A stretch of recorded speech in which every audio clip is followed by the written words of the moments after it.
Hi, ladies. Good evening and welcome to June 29, 2021 Professional Women's Group meeting.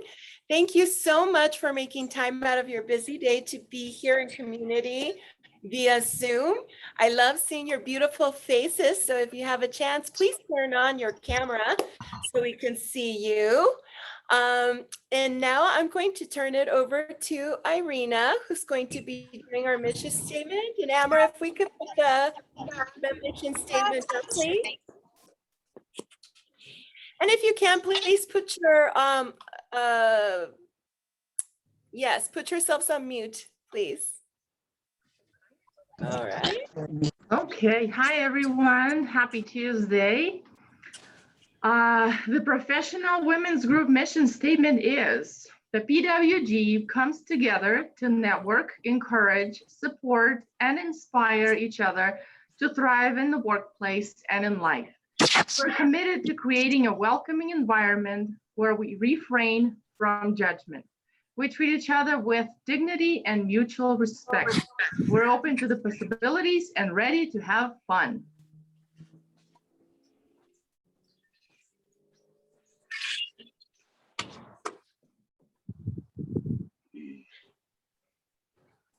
Gloria, Sorry, Gloria, you're on mute. Can you put the second slide on, please? It's the question for today's breakout room.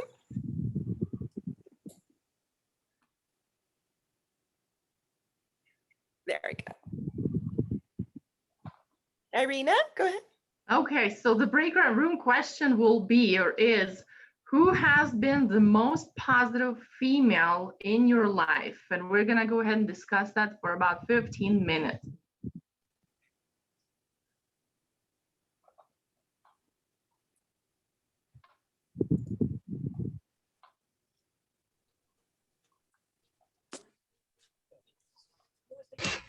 Are we gonna do it in the chat or we could just talk? I don't know what's happening. We opened up breakout rooms for everyone, so please click on that link and you will go to a breakout room where you can chat about the question.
Hello. Yes, how is that? It was Okay, good, and so ladies, sorry, I apologize. ladies, I was I'm like a second late. Oh. Restart. Yes. Who would like to Oh, comment on I how know that how was? I unmute. Okay, give me 1 second.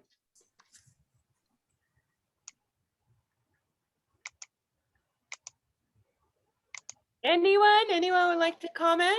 I'll say something. Okay. So it seems like that the women in our lives are just fabulous cheerleaders. So they've helped us emotionally. They've helped us all kinds of support, all different types, levels of support. That's the stories that I heard. Just wonderful stories.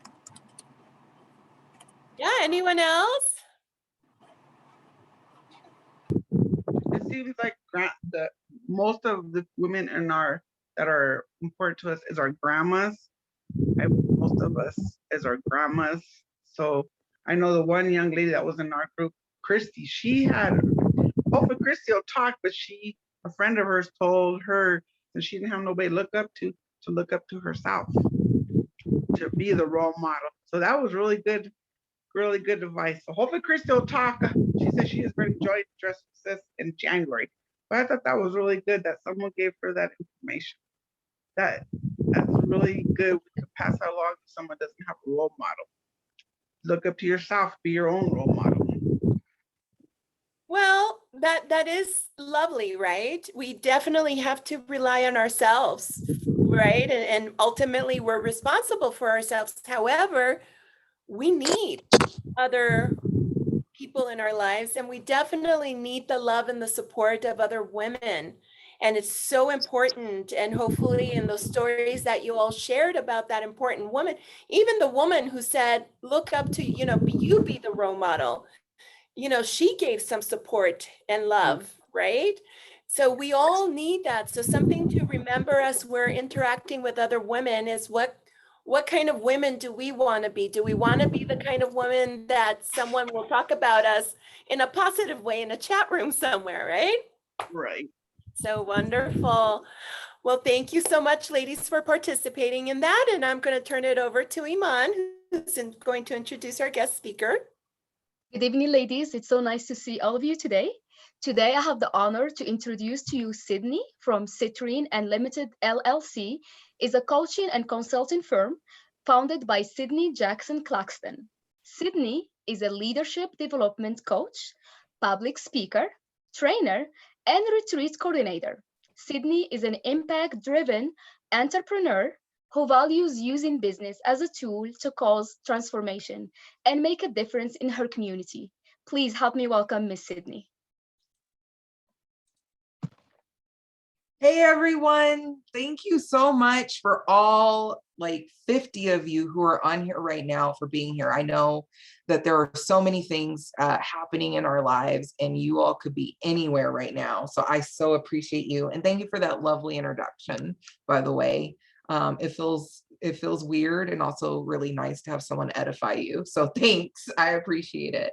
I'm gonna share my screen. And so everyone should be able to see it. Did it come up for everyone? Thumbs up? You can use a little emoji or I see, okay, cool. I see your faces saying thumbs up. So today I'm going to be talking about the basics to leadership and sustainable business culture. I am going to have some time at the end of the presentation for Q&A. So feel free to drop your questions into the chat. I also try to take a look at the chat. If you have a question that's based on the section that we're in, I will try my best to get to it while we're hot on that hot topic. So just a little bit about myself. As it was said, I am the owner and founder of Citrine Unlimited. I do leadership development, coaching, particularly for women. I love working with women. I think it's because I'm a lady. Man energy, men are okay, but it's a whole nother ball game and I don't have time for that headache personally. So someone else can coach them. I also do public speaking and I'm a training developer. So I do a lot of training development for organizations along with retreat coordination. So I'm all about creating experiences and I do these experiences called living history tours. We have one on land acknowledgement coming up. So that's all about working with Native American business owners and really discussing what is a land acknowledgement outside of just the political statement that we hear all of the time. And then also African-American Black experience in the United States. I take people down to New Orleans and actually show them and to actually experience what folks went through during slavery. So that's the kind of stuff I like doing. I like causing transformation. I have a certificate, diversity, equity, and inclusion in the workplace. I'm so sorry, my dogs are bothering me, of course, as soon as I start talking. I'm a certified coach. I'm a BNI member. I also train with Rocky Mountain Microfinance Institute. So they do character-based lending for folks who want to start their own businesses. I know there's been some past women who have been a part of Dress for Success who are doing that program. I'm a mentor for Colorado Young Leaders. So I mentor young adults, teenagers, I call them young adults, after school. And then I'm a member of Good Business Colorado, and I'm on the board for Guided by Humanity, and I'm a cause entrepreneur. So you can tell when I say that like my business is my life and my life is my business, there's a reason for that. Every time I show up, and this all plays into leadership, every time I show up somewhere, people know who I am. When I am not in a room and someone's talking about me, it is always in a positive light. Maybe people wouldn't tell you if they were gossiping about you terribly, right? But I usually meet folks and they're like, I've heard your name and I'm so happy I'm getting to meet you. And so that's who I am and what I'm about. I just wanted to show my picture. This is the same bio. That's me, as you can see. That's me white water rafting. So I tell my clients all the time, get out there, try it, explore. I'm the little chocolate drop in the front.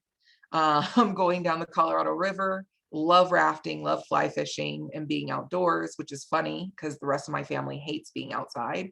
So that, I don't know how that happened. This is me mentoring some of the young adults. A lot of them had never been on a farm before. And so this was an animal rescue in Parker that we went to volunteer at and get to meet some of the rescued animals.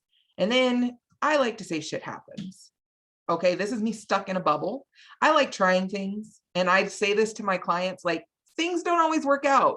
You could try something and it just fails. And that's exactly what happened here. And I just love to also point out that somebody decided to take a picture of this before helping me. But that's a whole separate issue. So just some foundations and agreements for this evening. Say oops or ouch, okay? And I do these agreements for everything. And this is all about giving yourself grace and allowing grace for others. I do a lot of JEDI work, so justice, equity, diversity, and inclusion work. I do a lot of heavy topics. I try to make them light, but they are intensive. I know this one won't be intensive, but I just put it on there anyway, because I think we're super good at punishing ourselves.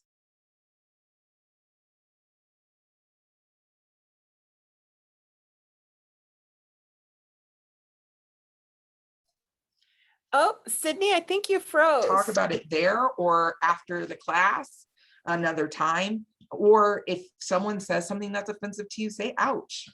Also challenge yourself. Uncomfort can equal growth.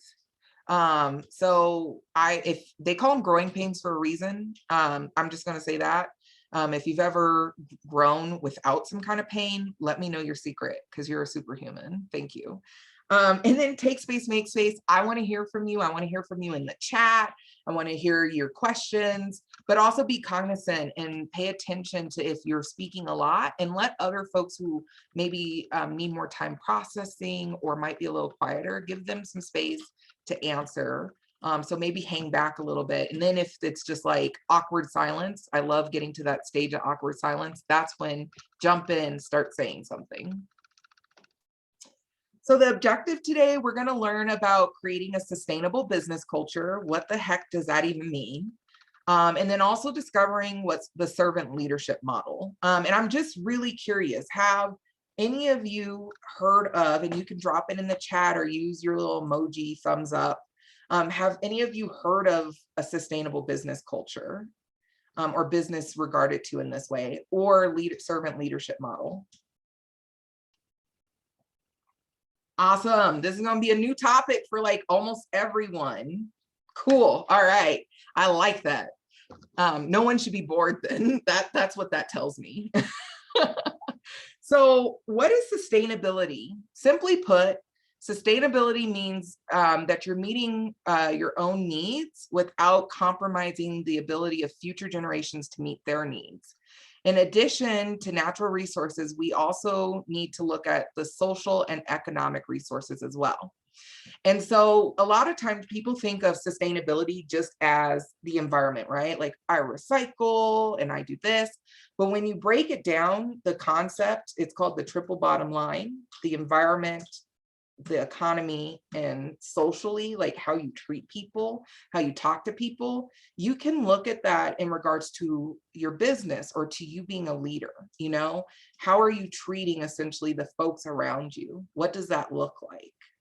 You know what I mean? How, you know, your employees, are they being treated fairly economically, right? Are they making a fair wage? Socially, are you really caring about them as human beings? You know, they might have kids and, you know, someone's sick and they got to run from work, or some, you know, they might be a caretaker. We're all women. Usually women are caretakers, right? So we know how it goes. Are you being supportive and understanding of what is going on in their lives? And then environment, what is that environment like at work as a leader? You know, what is your team like? What is your team's health as a culture? You know, are folks trustworthy and trust you and get along, or respect each other at least? Or is it toxic, right? Do folks not want to be there? Do they always show up late? Do they mouth off? You know, are they rude? Whatever that looks like. So that's how sustainability can work in a business and work for you as a leader, to keep in mind. So how to create a sustainable business culture as a leader. You want to move from being change ready to change driven. So essentially what you want to do is really think forward and move from being reactive, right? Okay, a problem happened. Oh my gosh, how are we going to fix this? To being proactive. How can we prevent this from happening? Or how can we see the writing on the wall and make a change ahead of time? And so I like to use the example of me. I had a travel business. I started it right before COVID in 2019, was taking off, doing really well, but I also was very proactive on checking the news, right? Finding out what's happening, not just in the US, but internationally. Let me tell you, ladies, they were talking about COVID in October of 2019. I knew about it and it was silent here in the US. So that saved me financially because I don't have someone I can depend on. I have to work in order to live, to eat, to shower, to pay my mortgage. So that helped me so much. And just taking something like that in mind with your leadership of how can I be proactive? How can I always be keeping up on my trainings and keeping in contact with my team? Become conscious of your own values and purpose. Who are you? So a lot of times what I've noticed with traditional businesses, their values, sometimes, yes, their values are amazing. And then sometimes it seems like, well, you have these values posted up on the wall, but really no one is believing in those. No one even knows what they are. My team has no idea what the values are here, what the purpose is. And so the same goes with your own self as a leader. What are your values? I can tell you off the bat, I'm for sustainability. I'm for causing transformation. I'm about integrity. And I'm all about supporting my community. Right off the bat, I know what my values are, my 4 values are, and I can spit them out to you. So as a note to yourself, start really thinking about what are your values and how can that carry through as a leader for your team. Empower and uplift each other. You know, there's one thing to say, yes, you as a leader, you're going to have to criticize, sometimes constructive criticism, right? You're going to have to do discipline sometimes. That's the role of a leader. However, that doesn't mean you can't empower a person. You all have been in positions. How many of you have been in a toxic work environment where your leader was terrible? Yeah, I'm seeing like if someone had a 3rd or 4th hand, they'd raise it. Yes, yes, yes, yes. Let me tell you, I swear I worked for the devil himself one year. He put one of my coworkers in therapy for PTSD. It was that bad, like terrible person. I thought he was going to murder me in my sleep because I lived on site. awful. Yeah, you said we must have worked at the same place. I know that's right, Sherry. You worked with Jeff too? Okay, no. But really, for reals, right? We most of us have experienced some sort of traumatic work experience, and we can actually feel that in order for us to be better leaders, to say, I don't want my team members to ever experience something like that from me personally. So how can I support them? Sustainability is congruent on psychological development process. Essentially, it's about mindset. How can we have a great mindset? How can I keep my team motivated? What things can I do to make people feel valued? We all know the statement about millennials, right? I'm a millennial. We like to be heard. We like to be seen. We like to know that we're valued. And honestly, I think most humans like that. We just are very vocal about it. So definitely keep that in mind. My team wants to be heard, wants to be seen. That doesn't mean you're going to always agree with them. You still are the decision maker, but you can still value their input, right? And then a strong sustainability culture requires transparency and honesty. Hey, y'all, we just got this memo from head office, headquarters. I'm going to be honest with you. This is what they're saying that we need to do. I'm not quite sure why. So I'm going to write a letter to them to maybe dig into it some more and see if I can figure out what's going on and rectify it. And I'm seeing a couple of hands being raised. So I think you want to ask a question. So I will let, and I'm dyslexic, by the way. So if I butcher your name, just correct me off the get-go. Is it Angelica?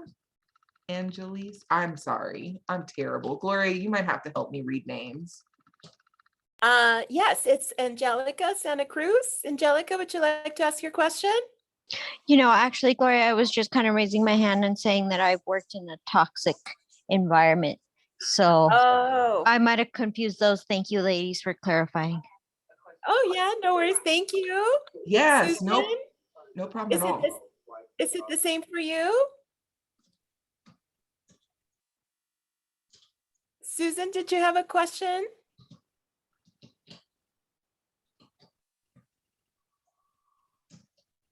I think the hands are still up from the. Oh, just from when I asked. Okay. Yeah. Cool. Just wanted to make sure, wanted to check. Okay. I'll keep going. Okay, cool. Just wanted to make sure. But yeah, so just a strong sustainability culture requires transparency. Being honest, if you don't know the answer to something, you're human, okay? I think we have in our culture here in the US, right, this feeling that we have to know it all, especially if we're in a position over others. We're humans. There's no way we know it all. No one likes a know-it-all either, right? So in that case, be honest. People will be way more understanding than to hide it or to say, well, I got all the answer. I want to share this with you just because I think it's freaking amazing and cool. A lot of folks don't know about this. And so it's just something to have on your radar. Sustainable development goals. So the sustainable development goals are global goals. This is something that the United Nations came together and did in 2015. And they put out there 17 goals globally that could be worked on for sustainability. And so you'll see on here, just there's things from number 1 being decreasing poverty. Oh, I'm struggling. To all the way to number 17 about thinking about partnerships and goals for the future. So I think it's really important as a leader, especially if you're thinking about being a sustainable leader, to keep these goals in mind, to understand what's happening on a global front and where global thinking is with multiple countries around the world. And you can read into these a lot more. Sometimes it's fun just to pick one that's really close to your heart and work with it, or to keep them all in mind. I have a little postcard with them all right next to my desk. Another thing I want to say about being a leader and losing trust, it has to do with that honesty, but since we're talking about sustainability, I'm also going to talk about greenwashing. Greenwashing is the process of conveying false impression or providing misleading information about how your company's product is more environmentally sound or more sustainable. So essentially, and you might have experienced this, you go to a hiring manager and they're like, oh yeah, it's a beautiful work environment, you know, we'll really take care of you here. And then you get in and you're like, what the heck? This is not what I signed up for. So I just like to kind of compare that to greenwashing as a leader. And an example I put on there was that, remember that whole we need to go strawless campaign? Great reason why, right? I love the sea turtles too.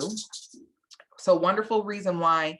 However, Starbucks jumped up and started doing, you know, their own little straw dealio and cut out straws. And when they did that, actually, it in the long run, when you look at your chain, the chain of how the ordering process went, where the materials were coming from, it actually was more detrimental to the environment for them to do that.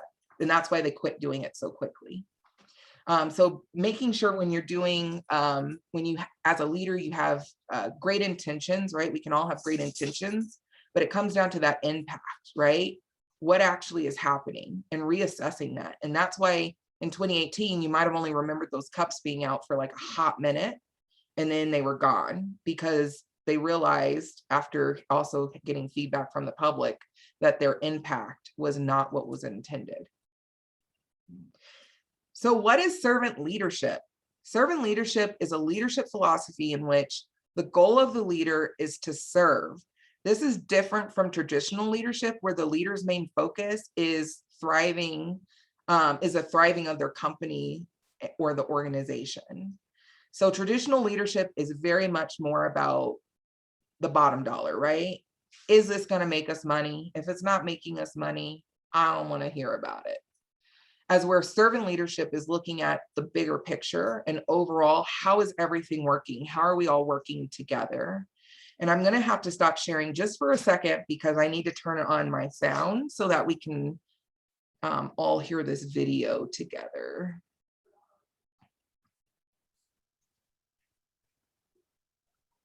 Hi, this film talks about servant leadership, what it is and why it makes sense.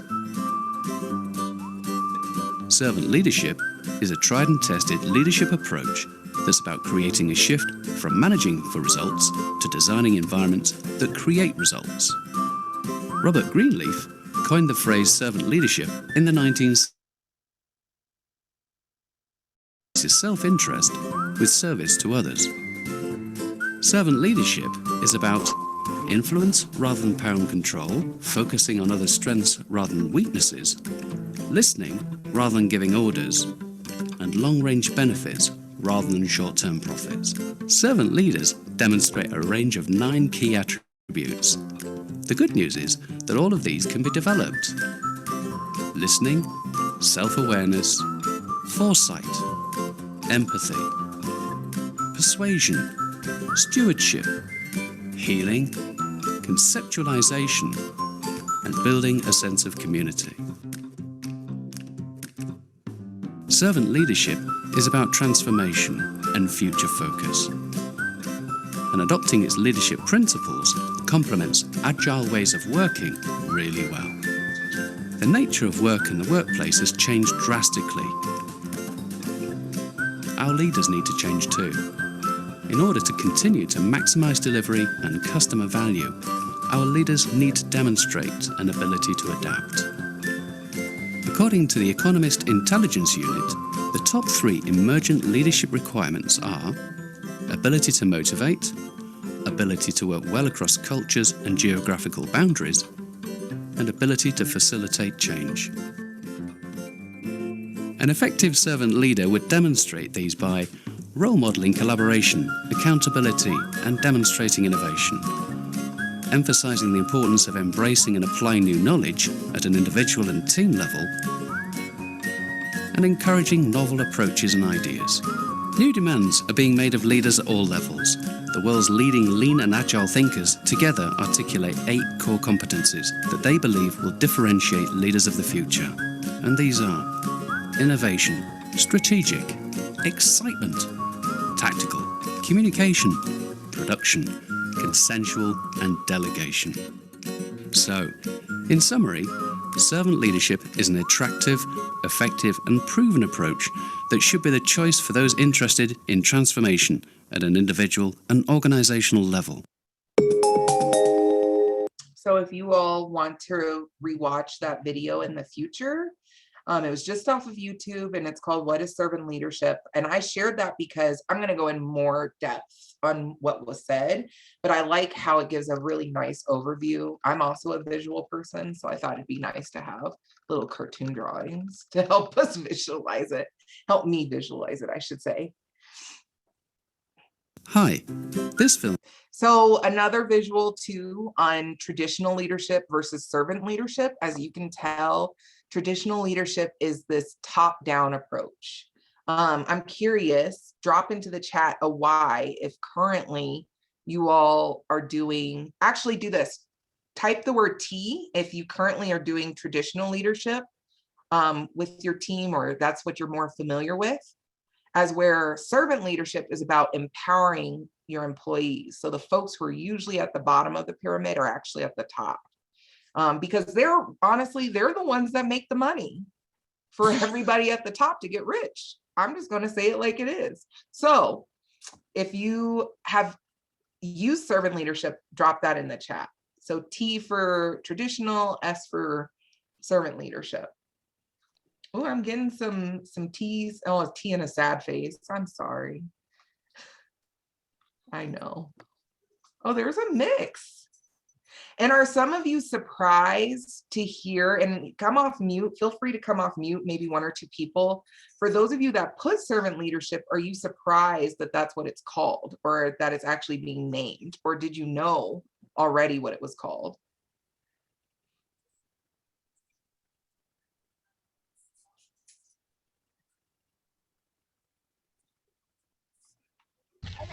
I didn't know it had a name, but I was a call center manager at a major company, and I always felt like when I was just a regular agent, like they didn't care. So when I became a manager, I did a lot of stuff with my team to boost morale, to help them as far as wanting to be there. I think it's important because our turnover rate was so high, it was ridiculous because people didn't want to be there. But I started doing potlucks with my team. I did outings with them when their stats were good. It just made for a better work life. I love that, Jim. Did you notice any results too? Because you had mentioned turnover was really bad in general. Did you notice? Yeah. Well, everybody was trying to be on my team at one point. A lot of people wanted to be on my team, but I always got the outliers. I don't know if it's because I was one of the only black people or what, but I always got a lot of the outliers, and I think it was just like a lack of communication. They didn't feel cared about, and once they got that, their stats turned around. They became top agents. They got promoted. A lot of my people that were on my team moved up in the company because they were happy to be there. I made work fun. I love that. And a few things that you said that I really enjoyed, and some things that I'm picking up even from what wasn't said, is that you cared about, you said you cared about the work life, but also you really genuinely cared about the individuals. You wanted them to feel like they had someone in their corner, and you weren't afraid of them getting promoted. I meet a lot of leaders who have this issue with wanting others to succeed. And as a leader, that you should want people who are underneath you to succeed, because that speaks to you as a leader. Anytime someone else can come up from behind you, I'm be like, hey, don't forget me, take me with you, right? Like I'm going where you're going. But really, that was really great, Jim. What a great example. Thank you. Anyone else want to share? We have time for maybe one more.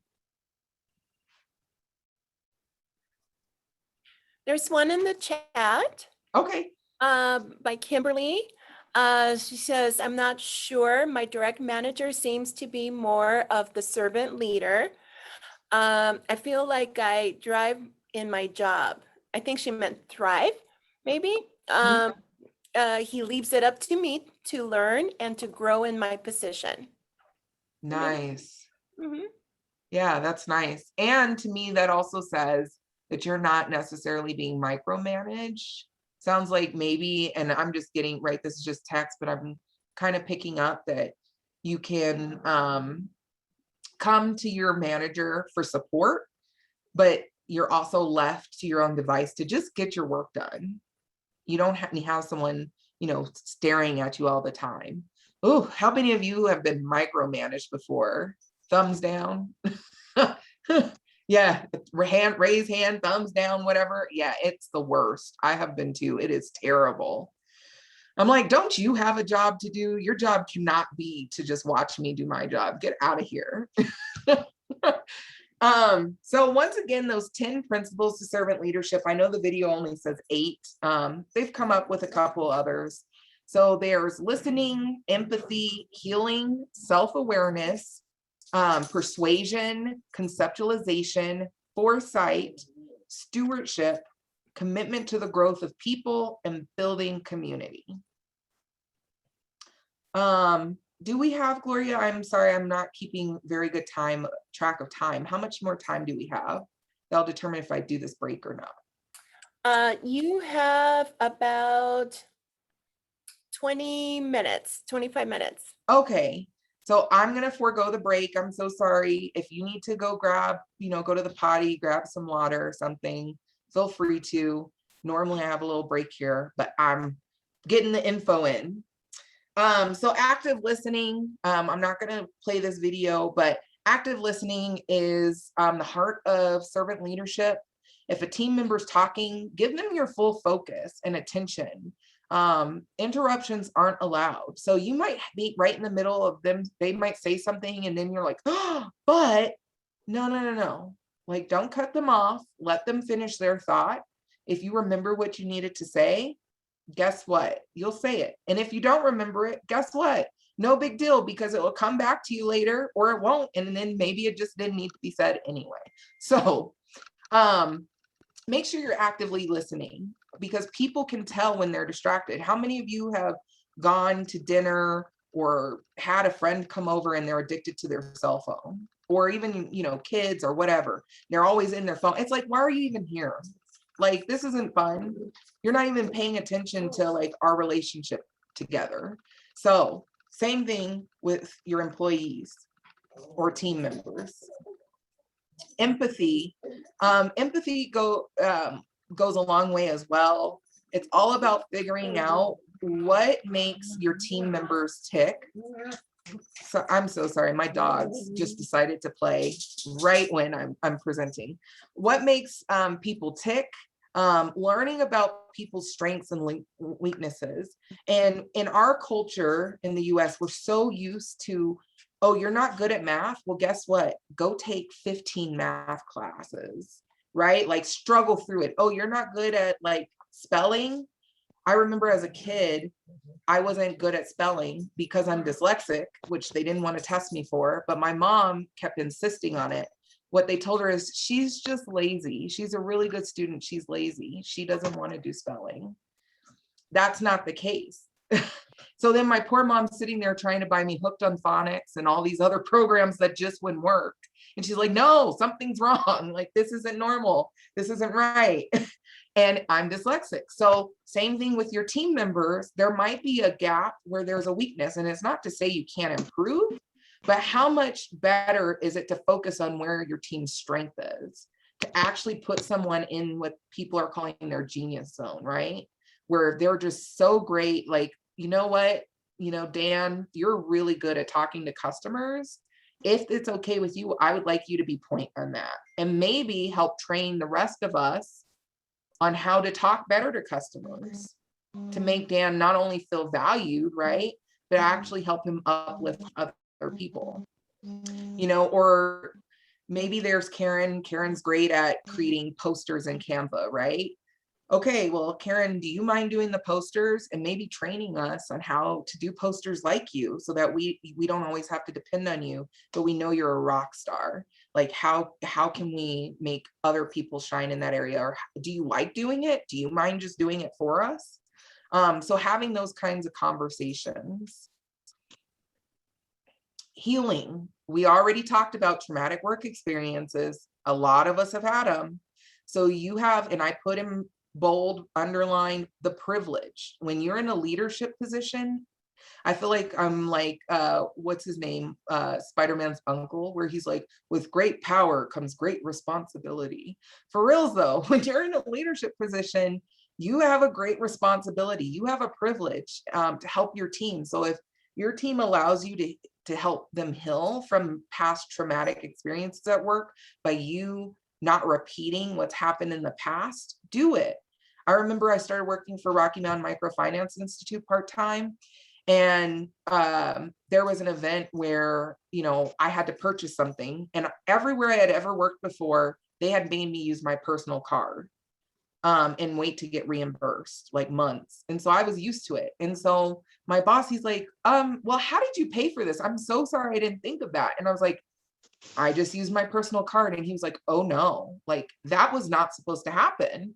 And I was like, well, that's what's always happened. And he's like, that's terrible. No, like here, that's not our culture at all. So him just saying like, that's not how we operate. We never want you to feel like you have to take personal funds to buy something for work. And I was like, oh, that's nice. Like everywhere else makes me do it. So I just assumed. So yeah, so just helping individuals heal. Self-awareness. I don't know if y'all have heard about the SWOT analysis. This is pretty popular in traditional business.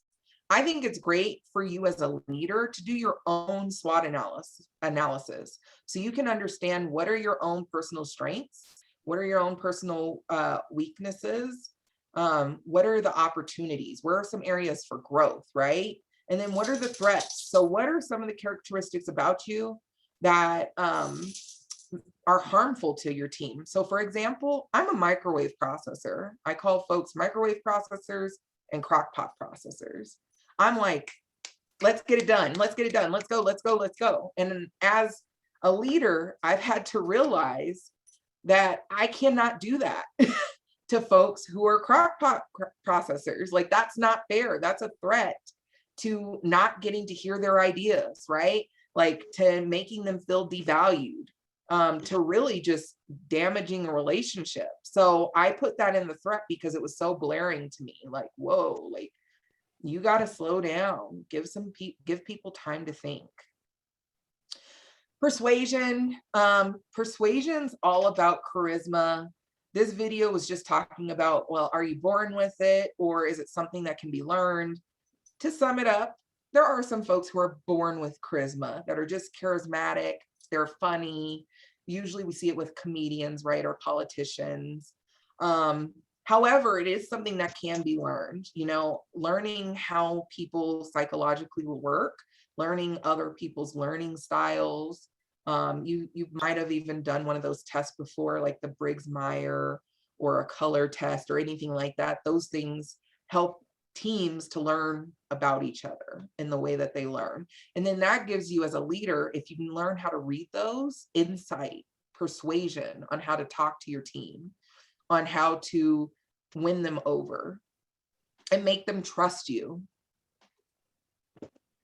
On conceptualization, as a leader, you know, pretty much what you want to do is understand the big picture. Where is the end road that we want to go? Where do I see us going? And so, yes, it's important to also think about the day-to-day, but when you step into a leadership role, you're also a visionary, just like the person who started the company or the business, right?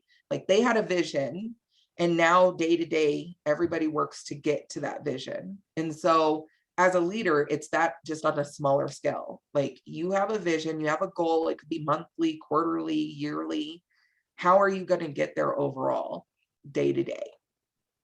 Foresight, like I told you, thinking ahead. Don't be reactive, be proactive. think about issues. Maybe sometimes with your team brainstorm, okay, what are some problems that could come up? I plan a lot of, like you all saw, retreats and events. I always have to think about, well, what happens if it rains? I mean, we're in Colorado, right? It could snow. What happens if there's a fire that breaks out? Like, I literally get into the weeds on this. What happens if a shooting happens? Like, I have to think about these things as an event coordinator on the large scale. So like, it's not fun to do necessarily, but it's important, because then if something does happen, just if there's a slip and fall, what is my procedure? And so with you as team leaders, you want to think in the same way. What are some things that could come up, some issues, and how can we think ahead to solve them? And not to say that we get stuck there, but it's just to say, okay, we do have a process in place, or we at least thought about this happening. And then stewardship. So that's all about leading by example. Like I said, my business is me and I'm my business. That's because I'm an entrepreneur. I'm not saying that's the right answer for everyone, but when I show up, people know how I'm going to show up, whether it's me as an individual person or me showing up as my business. And so the same thing is for your team. You know, your team, you don't show up in a suit and tie, and then all of a sudden, you know, they see you on Facebook and you're wilding out and got beer bottles everywhere and you're like, woo, right?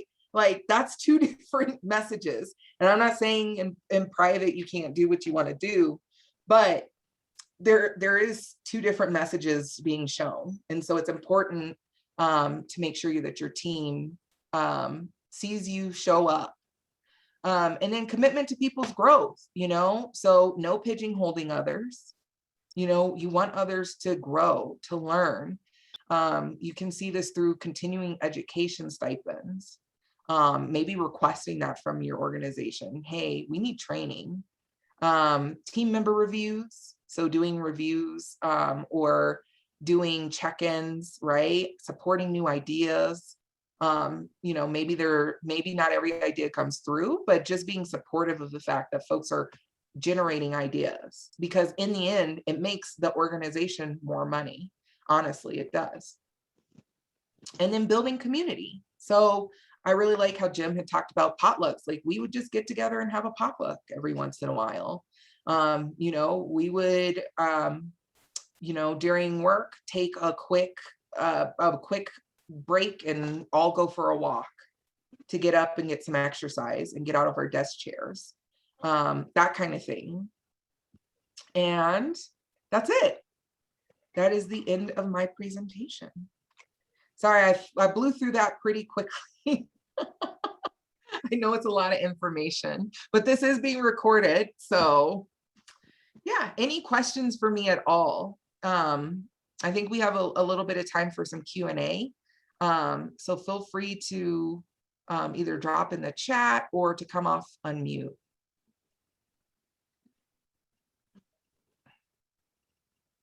Ladies, please feel free to ask any questions.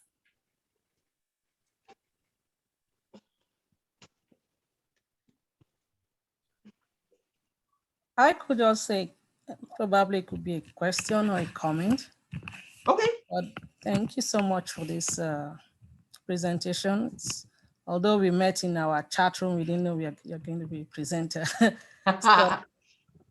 So it's so important, the fact that leadership, because it's I will want to say something that is not very common. Not all people, everyone is a leader. Some are born leaders and some have to learn the skills. And learning the skills of leadership, it's so important. And I believe that it's something that we should all desire towards. So I just want to put that comment there. Thank you, Ola. It was great talking to you in the breakout room too. And I totally agree with you. That's kind of like that persuasion piece, right? Like, it is something that some folks can be born with, and I agree with you completely. Or you have to just work to learn and develop it. And both, whether you're natural at it or not, it's all about continuing education. What other questions do we have, ladies? Hey, Sydney, this is Amara. I have a question for you. Hey, hit me with it. All right. So let's say that you are working in an environment that is very traditional leadership, and you strive for servant leadership environment, but you are not in one of those leadership roles. What can you do as an individual in order to inspire more servant leadership among your coworkers and your bosses? Yeah, so I like to say a lot of times, and thank you for the question, Amara. I like to say a lot of times that just because you're not in a titled leadership position doesn't mean that you're not a leader. And so you can still exhibit all of these things and start building and winning the trust of your teammates over. And so that's the first thing that I would say, is to understand that, like, you do have the power, every single one of us, to treat people well, regardless of what our titled position is. The next thing is that you can stand up and, you know, whether that's writing a letter or talking to your supervisor about something. I know that some people who are under that traditional model do not like that sometimes and don't like to be told certain things. So I'm not saying that necessarily would work, but I think that it is something that could be done, is by saying, you know what, I had just learned about servant leadership. Is there any way that maybe we can talk about that a little bit and what that is? And then they might say, oh, I've never even heard of that. What is that? Or they might say no. And then that's up to you, if you have that space. Not everybody has the space to start determining, does this organization meet my values? Or is there another organization out there that I can be looking for that does? We do have some questions in the chat. Okay. Let me see here. We have some comments. April, who says, my organization is in strategic planning and your presentation is very timely. So thank you. I have some thank yous. Thank yous. Let me see, where was that question? Oh, I think from Jim, what motivated you to just say, I had enough, I'm going to work for myself? Sure. I saw that one. Oh, there was another one too. Why don't you answer that one and then I'll read you the Okay. other one I have The other here. ones? Okay. Yeah. So let me tell you, I got tired of toxic work environments. I'm not going to lie to you. I literally, like I said, so I worked in the mountains. I lived on site. There was no HR. We had a GM. I worked in hospitality. There was no GM. He was an alcoholic. He was racist. He was sexist. On purpose, he would hire returning citizens. So folks who had come from the prison system, which normally it would be like, that's awesome. But he did it on purpose because he could mistreat them and they would stay. And he would also hire J1s, which are international students who come to work in the US. And he loved hiring them because he could mistreat them and they would stay. So it was a terrible experience. And then I left that and I worked for another organization, another hotel, which I loved. And they decided there were 5 of us managers and 2 of us were brown managers, right? High reviews. The one woman who was brown, she had been there the longest out of everybody. And then me, I had the highest reviews out of everyone. We both got financially demoted. And then I left that job and I went to work for a regional company. I went to work for a regional company and I was the only woman, one of the only women. I was the youngest person there and the only person of color out of Wyoming, New Mexico, Colorado, Nebraska, Utah. And I just couldn't take it anymore. So I was like, you know what? I can do bad by myself. I'm just gonna try it and see where I land. And entrepreneurship's not easy. I'm not gonna lie. It's not easy. It's stressful. It is so stressful. But the stress that I get from my being an entrepreneur is way worth it more than the stress I was getting from working for words I won't say. So yeah, that's what tired. I couldn't take it anymore. Like mentally, I was on the verge of like a mental break. Right. Well, we have Dion here who's is asking, Uh-oh, did I lose you all? we can hear you, but we can't see your face. Oh, there you Okay, are. it just froze for a minute, so I turned my camera off. Yeah. Okay, so we have Dion who's asking, I wasn't familiar with the SWOT analysis. Do you know if it is similar to Strengths Finders? Can anyone access it? Yeah, so SWOT is literally like that chart I had brought up. If you Google SWOT, it's literally strengths, weaknesses, opportunities, and threats. And that's all it is. There's no quiz or anything around it. It's just you sitting, taking time to slow down and think about, okay, what are my strengths? You know, I'm great at communication. I'm great at showing up. What are my weaknesses? Well, for me personally, my dyslexia, you know, I can turn it into a strength all the time I do, but really it is a weakness in a lot of ways, because I have to work harder to balance it. You know, what else? Like I said, I just think the way I process is very different than a lot of people. Opportunities, you know, I'm all about community. I want to support everyone around me. Threats, right? You know, I can walk into a room and really take up all of the conversation. So I need to be mindful of that. That is a huge threat and could cause a lot of problems for my team. So it's really you just slowing down and thinking about yourself as a leader. What are your strengths, opportunities, weaknesses, and threats? Thank you, Sydney. That's such a, oh. Yes, of course. Go ahead, Gloria. Dion. Go ahead, Dion. Oh, no, I just wanted to say thanks for that clarification. You are welcome. And I think even assessing the SWOT, right? It can also be applied for your personal life as well, right? Yeah. Not just the work, but some of us are in relationships and we're very unaware what we're doing to, you know, that creates threats and problems and things. So having that self-awareness tool can be useful in personal life as well. Yes, I totally agree with you, Gloria. And a lot of servant leadership is just slowing down. We live in a world that wants us to go, go, go, go, go, go, go, go, go, go, go, go. And it's about how can I slow down and just process and really think about things, both professionally and personally. So I'm so happy you said that. Mm-hmm. We have another question here. Is it a good idea? Angelica Santa Cruz is asking, is it a good idea to add servant leadership to your resume? I don't see how it would hurt. Yeah. Like if you get really familiar, of course you don't want to just throw it up there because you listened to this today. But if you start doing some of your own research around it, I know you can do some resumes or even on LinkedIn, right? They have an about me section. And, you know, they ask, you know, share a couple sentences about yourself and your objective. I think it's called a resume objective.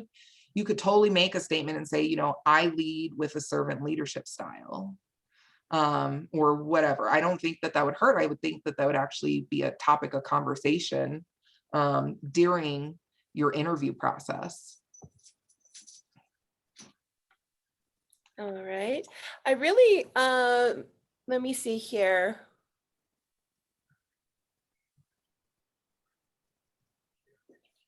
Playing from iPhone. I'm trying to read this. Hafisa, do you want to help us out a little bit? When you became a leader like now, you are now Sydney. I'm not understanding it. Do you want to give us a little clarification, Hafisa? I'm not sure if she's asking maybe how you chose to become a leader. What made you step up maybe to become a leader? Yes, I want to know when you started being a leader. I mean, after college or high school or after starting at work. Yeah. Personally, I would say I've always been a leader. Like, I think that's one of those things where it's just inherently been in me, or I've been able to model it from watching my mom, which is funny that we talked about who inspired you, because my group actually said our moms, but or grandmother. came up to. But even when I was younger, like I was in Girl Scouts and I sold 500 boxes of cookies one year. Like I've always been into entrepreneurship and stepping up. In high school, I was in every after school activity you could think of, and usually like a treasurer or the president or whatever of a position. So for me, leadership was at an early age. What I've noticed though, because I work with a lot of women on imposter syndrome, is that I didn't actually say I was a leader probably until about maybe a year or two ago.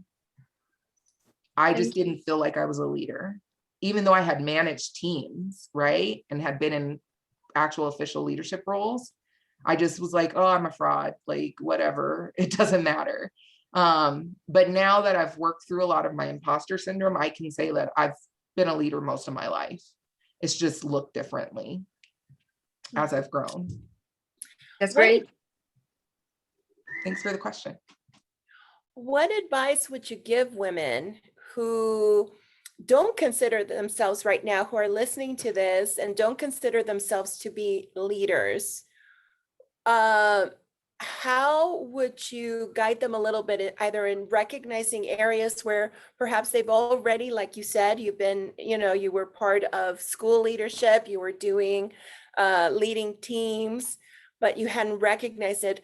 What advice would you give them, or someone who's sitting there going, I don't think I have what it takes, to be a leader? What advice would you give them? Yeah, I'm so happy you asked that. And I was trying to find this book that I had, but I don't have it right by me. So I'll just tell you, literally a lot of times we, as women, or if you're dealing with imposter syndrome, we don't take time to celebrate our successes. It's just like, oh, cool, I did that thing. Let's keep going. And I'm still working on that. So I think it's important for us to go back through and think about a lot of our successes and wins. More on a bigger overview scale at first. Like you could think of, well, you know what, I got hired for this position. Or I got promoted to team lead, or I stepped up in my community in this way. It could be like, I actually volunteered. I've been volunteering for years, or I volunteered once, or whatever that is. Like actually write a list out of the things that you've done, and you'll be surprised, like, whoa, like this is leadership quality. Like if I saw this, someone else handed me this paper, I'd be like, yeah, you're a leader. Also, I love to say one of my biggest anthems is passion over perfection. It is so important for us to also remember that we need to be passionate over needing everything to be perfect. Nothing in life is perfect. There's only 100% of us, right? We only have 100%. And there's no way you can say, I give 110% at work. That's not possible. Like, where's the other 10% of you? Like, that makes no sense. So you have to split your time between, work, personal life, right? Like family, self-care, all these things. So I think that's really important, is to really understand, what does that mean for me to be passionate over needing to be a perfectionist? And then mindfulness in general, slowing down. Writing, this might sound corny, cliche, woo-woo, but I believe in it and it's worked for me, is affirmations and gratitude. So every morning I wake up and I'm like, you know what? Today you're going to change someone's life. Today you're going to make the world better in some way. And then I also do gratitude, just being thankful for things that happen, celebrating every day. Mm-hmm. And it's interesting, right? Because sometimes when we think of ourselves as being able to make someone else's life better, we think we have to do something big, right? Something enormous. But when you wake up in the morning and you say that, today I'm going to make someone's day better or life better, what do you go out and what things do you give yourself credit for doing? Yeah. Shoot, today I went somewhere and I told somebody their shoes were cute. I mean, it could be that simple, literally. I'm not saying that it's all materialistic, but it could be that simple, of just like brightening someone's day. or telling someone, acknowledging someone and saying, you know what, you took the time to show up. I appreciate you. It doesn't always have to be some grand like gesture. Those are very clear. It could be something little, or just paying it forward. I love the idea of paying it forward. You know, I had a Starbucks gift card. It had $1 left, and I was like, hey, just give the next person this $1. Like, I'm not keeping this card. You know, or it had 50 cents or something. I was like, I'm not holding onto this card for 50 cents. Like, please just, I mean, it doesn't have to be big. It can be small things. Yes, yes, absolutely. Because and it works the other way as well. Sometimes with a very small thing, we can totally tear someone down, right? Oh, yeah. Someone's self-esteem. So it goes both ways, and we're a lot more powerful than we give ourselves credit for being, right? Yeah. Let me see. I think we have one more question here. So April saying baby steps with certifications and workshops, but each adds value to your resume. Each baby step is another accolade on your self-performance review, and each baby step gives you the chance to meet someone new who may help your professional development, right? Oh, yeah. I totally agree with that statement. You were right, April. And I love how your mindset also is about it's an opportunity to meet someone new. Because a lot of times people just focus on I'm learning something. But just like how today you showed up to learn something new, some of you actually just showed up for the networking in the first 15 minutes, right? Like there's tons of benefits. And so remind yourself of, I call it working smarter, not harder, that when you can take something and find multiple uses for it, that's always amazing. So yeah, love that. Now, what advice would you give? So there was a part of your presentation where you talked about the importance of helping others grow, shine, develop, right? Yes. And I know that there are many of us that took that information and became very uncomfortable. Like, I don't want to do that. You know, what do you mean? You know, I want to be the one being celebrated, or, you know, what would you say to those of us who are, you know, having those thoughts? Yeah, I would say that those thoughts, especially in our Western culture, are normal. That, you know, we are taught from an early age that it's important to stand out or you'll get passed by. And so what I would like to say to you is that you have a privilege. I don't care who you are. When you are in a position to where you're shining, you have a privilege to also help others shine and glow up. And so when you do that, that speaks volumes about you as a person as well. And not just in that person's life, but the other folks who are seeing what you're doing. So I highly encourage you to think about it this way too. I mean, show of hands or drop in the chat. How many of you wish you would have had a mentor, someone early on in your life to support you? There's a reason I mentor others. I mentor kids and other adults because I felt that way. I was like, I wish there was someone who could have just given me advice, would have been there to listen to what I had to say. It doesn't take much. It doesn't mean that you're going to, you know, bow out of a promotion because your coworker or another team member wants the same job.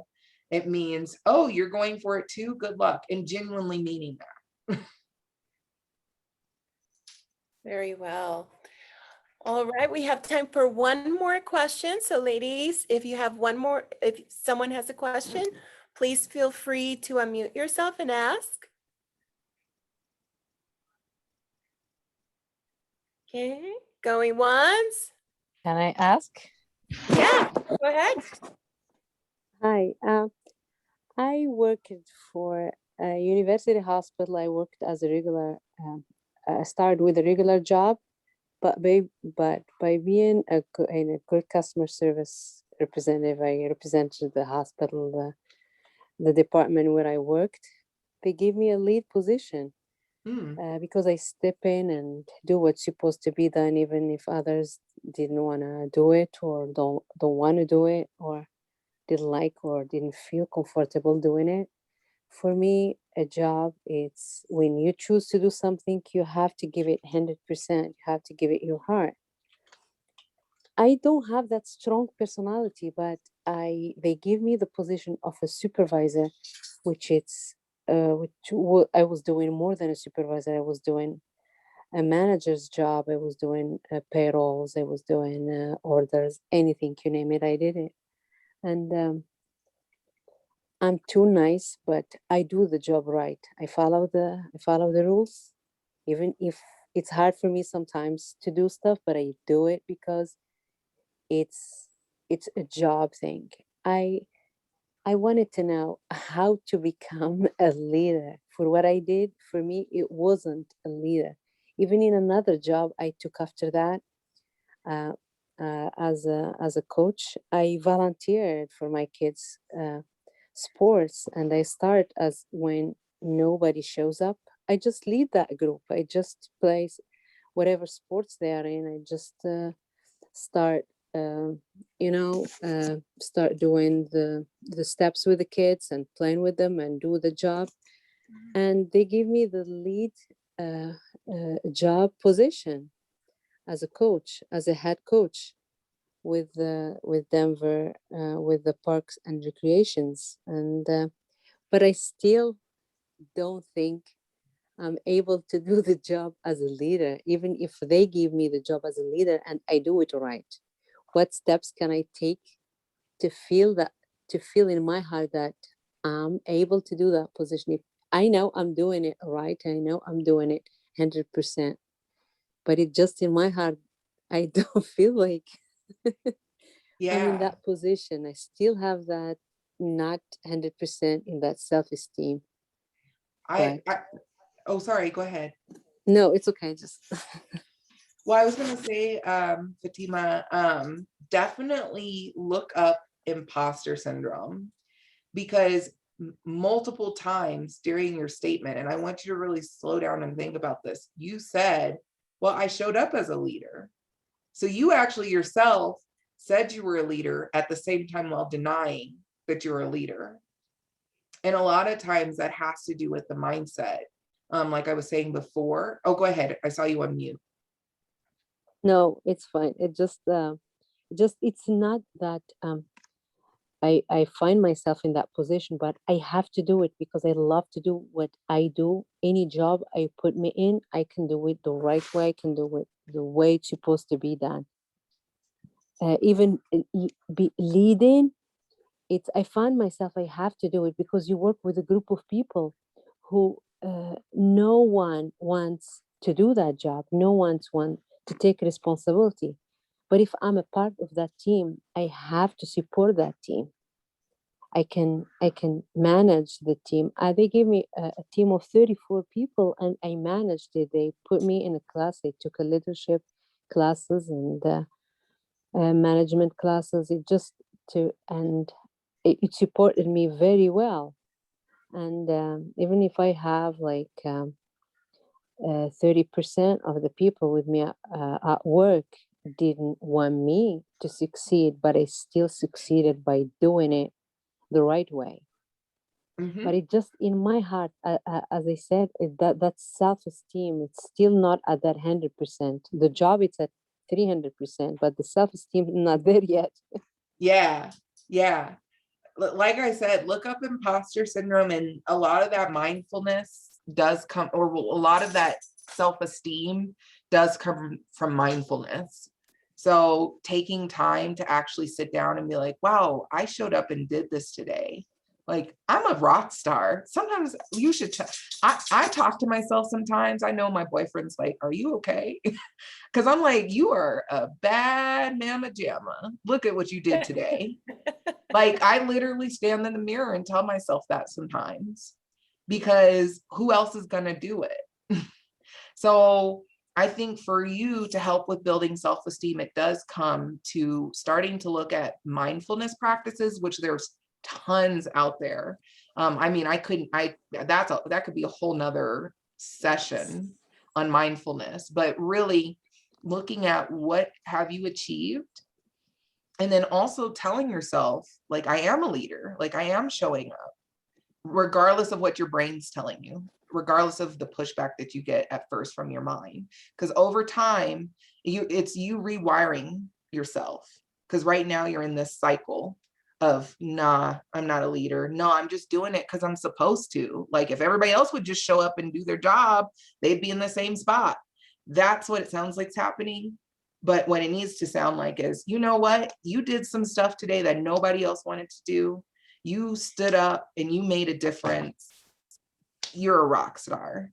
Yeah. And see how that sounds different. Yeah. And I think as Thank you. women, we're taught not to brag, right? Yes. We're taught, oh, keep yourself small. Yes. Work hard, do everything, but keep yourself small. Don't talk about your achievements because now you're bragging, right? And it's quite the contrary. If we want to succeed, we need to be able to tell about the things that we've done well, right? And really own them, right? Yeah. So yeah. Well, thank you so much, Sydney. Let's give Sydney a round of applause. Thank you so much for coming and imparting for your having me. wisdom and knowledge with us. Thank you. And now we're going to do a quick round of announcements because we do have quite a few. So, all right. So first, we're going to start by saying congratulations to Iman Benjaloun, our ambassador. So Iman was chosen by our worldwide organization to be a global ambassador. And this is the first time that they are doing it. It's a new thing, but she's being developed. She has a lot of classes that she's attending because she will be representing our worldwide organization worldwide. So congratulations to Iman. Woohoo! All right, and next slide. And congratulations to our these are our Dress for Success Denver ambassadors. Our new ladies are Olga Funk, Bernadette McClare, Christy Peterson, Fatima Benamor, Ida Bayen, woohoo! Teresa Haley. So here she is in another leadership position, by the way. She just became an ambassador, Miss Fatima. Ida Bayen, Teresa Haley, and Melanie Rosenthal. Congratulations, ladies. During our next PWG meeting, you will be meeting them and hearing from them. So congratulations. All right, and next I want to draw attention to our YouTube channel. Now, I get a lot of you ladies that email me and say, oh, I'm so sad that I missed this workshop. We have a channel where we upload, as long as our presenters all give us the okay to do so, we upload the workshops and the PWG meeting to our YouTube channel. So look us up, we're Dress for Success Denver. The next one is, please join our Dress for Success worldwide community.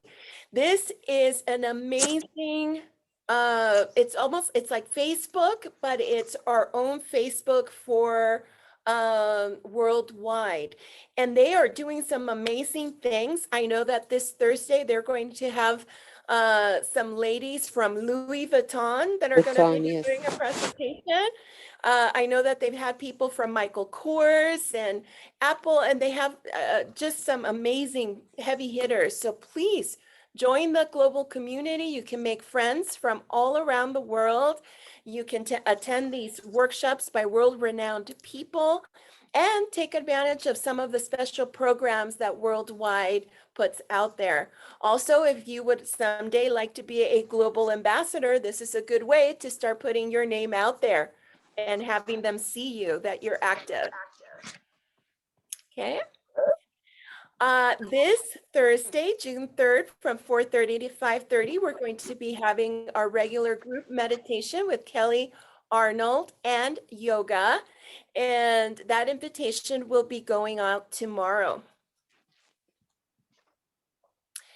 The next one, Apple Store will be hiring their seasonal employees, and they really want to hire women.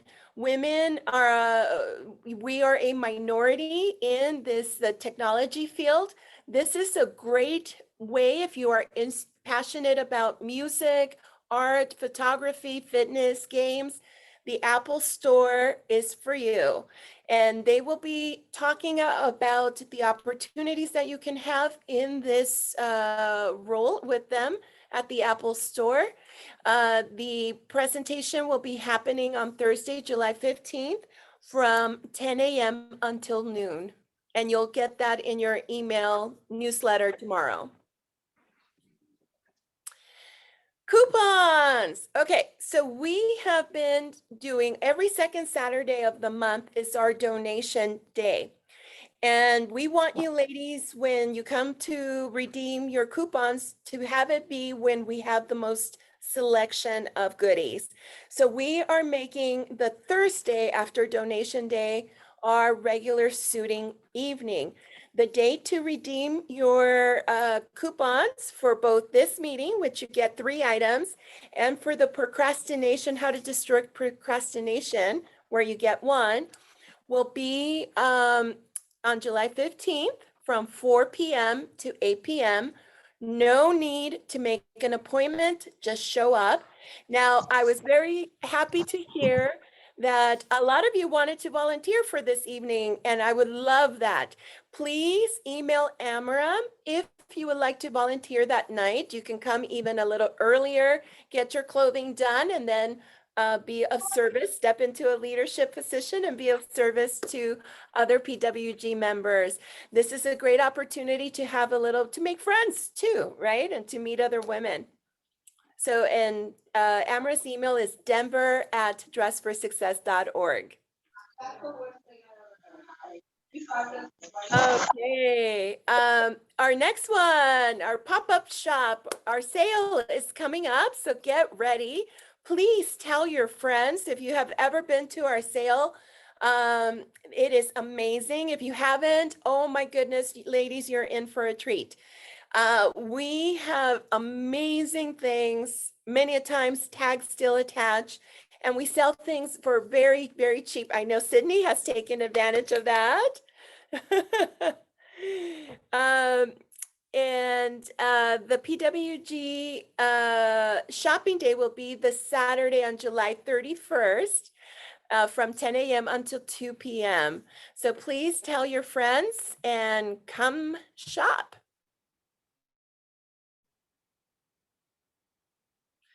Oh, I do apologize. I believe that Thursday is July 1st, not July 4th, I believe I put down. I'm a little ahead of myself, so thank you so much. Yes, July 1st. All right, so ladies, how many, of you have businesses? I know a lot of you have tried to sell me things. So this opportunity is for you. If you have a small business, please check out this up. It's free to go in for a meeting, and from that one meeting, you can get a lot of business. It happens all the time. BNI, the meetings happen from 7:15 to 9 a.m. in the morning on Tuesday mornings. If you would like to attend this free opportunity, which Sydney is also a part of, and we're a part of in there as well, please contact Amara and let her know that you would like to come. And again, Amara's email is denver@dressforsuccess.org.